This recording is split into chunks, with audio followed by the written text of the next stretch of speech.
You face the boss of blades. Hello Slingers, and today I will be bringing you another tier list video for the month of November, year 2023. We still haven't gotten any more updates, but people have been, trying out new stuff, and we've had some more time to test some stuff that we've tried before. So let's go ahead and do some tiers. So first, we go with my boy Ajani. I am moving him down to A tier. He was S tier for a month or two, but people have learned how to play against the control list, and certain matchups have brought it down a tier. I still think the deck is extremely powerful, and as long as you're doing a control list, Johnny can be very well positioned to do good against a lot of the aggro decks. Angrith, we're going to put in B tier. Angrith has a lot of decent matchups. He has some unwinnable starts, but he seems to petter out around turn 5 or 6. Usually you don't run Barbarian class, so the deck does lack some finishing power, but the deck is extremely strong, usually when you are rocking Angrith. Ashiok, F tier. Ashiok is just, arguably, it's so bad. Like, you're playing the game on the edge the entirety of the game, and honestly, I just hate her as a character, just saying. So, Ashiok, easy F tier.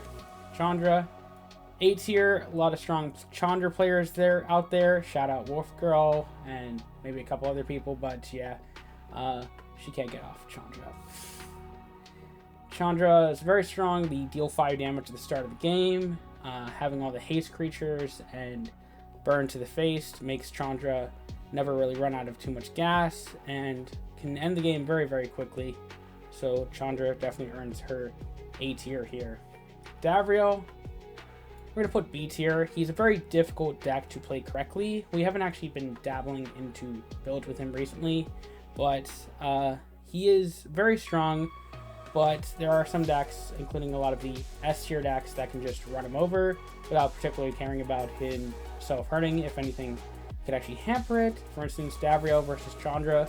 Chandra is usually just going to win because Chandra just has so much burn that they don't really care about your Death Shadows, and they can just make it so he can't block and stuff.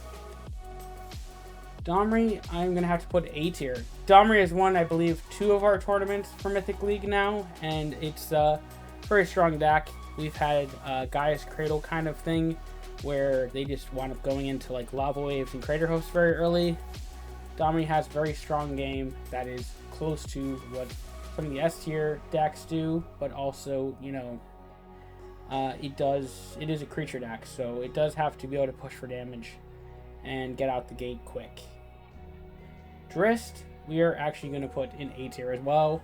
Drist has won one of our tournaments as well, and of course defeated me in one of the tournaments with a very powerful aggro deck. So Drist's aggro game is very strong. Rivalry better than Chandra's a lot of the time because you have a lot of flyers and access to more than Haunt to get the additional legendaries. But Drist can also Dirtle, which is card advantage with a lot of its cards too. But arguably the attacks are stronger than Angrith's, upping it A tier over Angrith. Garrick, easy S tier. Unfortunately, I think the deck is too good. All of his creatures are just insanely powerful, and objectively, you have to worry about just getting taken out any stage of the game because of stuff like Silent Strike. A lot of players have adopted to running 2 copies of Silent Strike, myself included, but I like to think that I was one of the pioneers of doing that. But Silent Strike, as a 2-of, is very good for ending the game and putting in some early chip damage against some of the control builds. Gideon, we're going to put in C tier. I really don't know what Gideon does right now. Ever since his power was nerfed, he just feels like he's doing a little bit less than he should be. Beyond Balance, probably the best Gideon player. I mean, he could probably convince me otherwise, but every time I've seen Gideon on ladder, I just considered it an easy win. Jace, we're going to put in B tier. Jace is another one of those decks that's very combo heavy, very driven towards combo heavy, where you need to draw the right cards, but you draw a large amount of cards. You can play as a control build, running white. You can go for Lab Man, and a lot of people are starting to run red in their Jace decks, making it very versatile alongside Jace's ability to just reduce the cost to 1, but it does lose to a lot of the above tier decks, unfortunately, because they either out aggro you or make most of your plays almost irrelevant. Kaya is going to be in C tier. Kaya is just not capable of doing a lot of aggro game versus some of the higher tier decks, and the control game isn't particularly as good as some of the higher tier control decks. But a Kaya Flyers deck can definitely do some work, and I purposely like the Hellmouth build.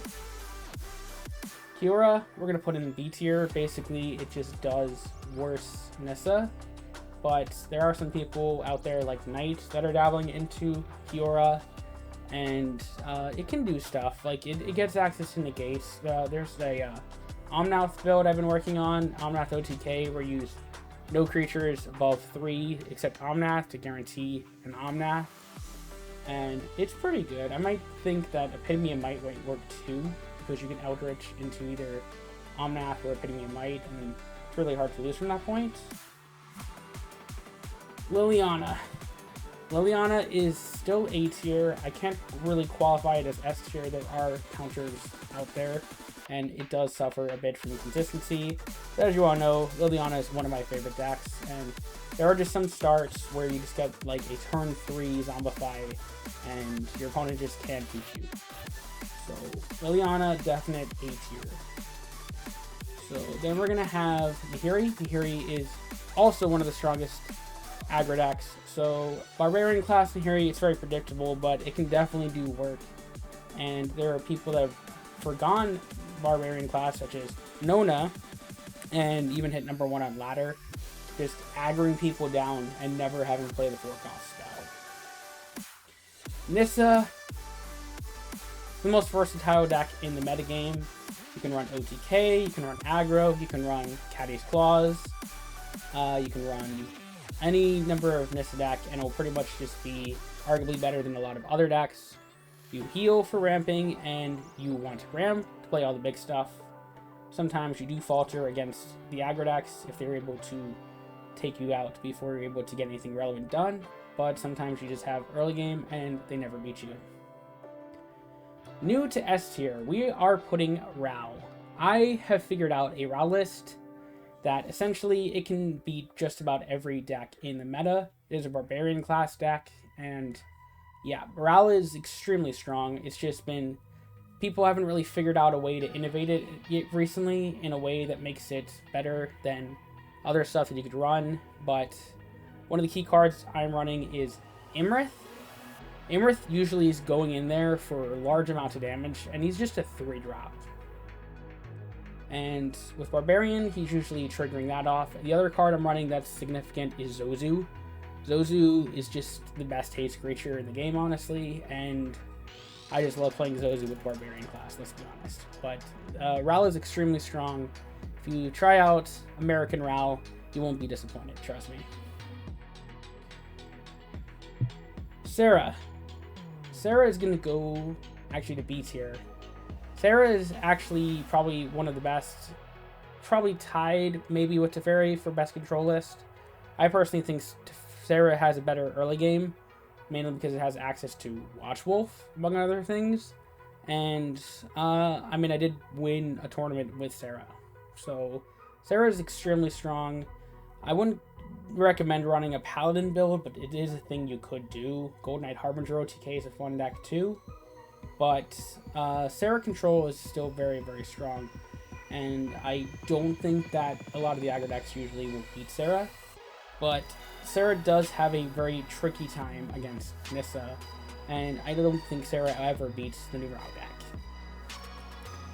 Sorin is going to D tier. Unfortunately, Sorin doesn't have anything going for it. Every deck above it is essentially better.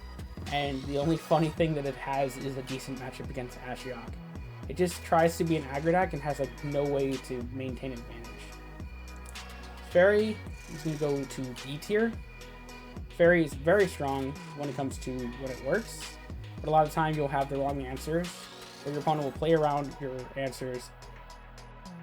But if you're able to trap people to get an Immolating Glare and lose their high value target, or absorb their 9-cost spell, extremely good on tempo in that regard. If there's some build that's like able to use Teferi in a way that it is able to maintain the early game and not get rushed down, Teferi could definitely be very strong in the meta. But the other thing is, Teferi is not particularly great for laddering because even the games that you win take a significant amount of time. So a lot of the decks in the list are just more capable of doing that. Vivian, we are going to put in also B tier. Vivian does a lot of what the other decks do. Vivian can be built very cheaply and still perform very well. You can run it as an overrun style deck. It's probably one of the few decks that can actually go mid-range. You can even do combo. Vivian's just a very fair deck. It doesn't particularly do anything unfair, and you can just run it with a lot of removal creatures and hopefully just bust off of that. But Vivian isn't particularly better than a lot of the S and A tier. It's just averagely good. Vraska. Vraska is A tier. Vraska is a very strong deck. There's several builds, some that try and use dodge death with a lot of the trigger effects. There was the one that Naya Boy ran in the last tournament where he was running a small amount of ramp and dodge death in his grub. And we were getting early Crater Hoofs. And I played Vraska during the last season. Vraska is just very powerful. It does have a different kind of dynamic than Garrick. And then we're going to put Yangling in E tier. It's still better than Ashiok, but seriously, what are you supposed to do with this deck? It's not good. There's virtually no Yangling build that is actually playable in a meta that is this aggressive. A lot of the times, every green deck is just going to have better creatures than you. And every time I've tried to use Yangling, it just feels like I'm playing a worse deck than anything else. It feels like a worse Kaya deck in its best situations. And that's going to do it for the tier list for November. Let me know what you think about this tier list. What your favorite decks to play are in ladder. And, roast me on why decisions here in the comments down below. Thank you for watching this video, and please like, comment, and subscribe. Peace!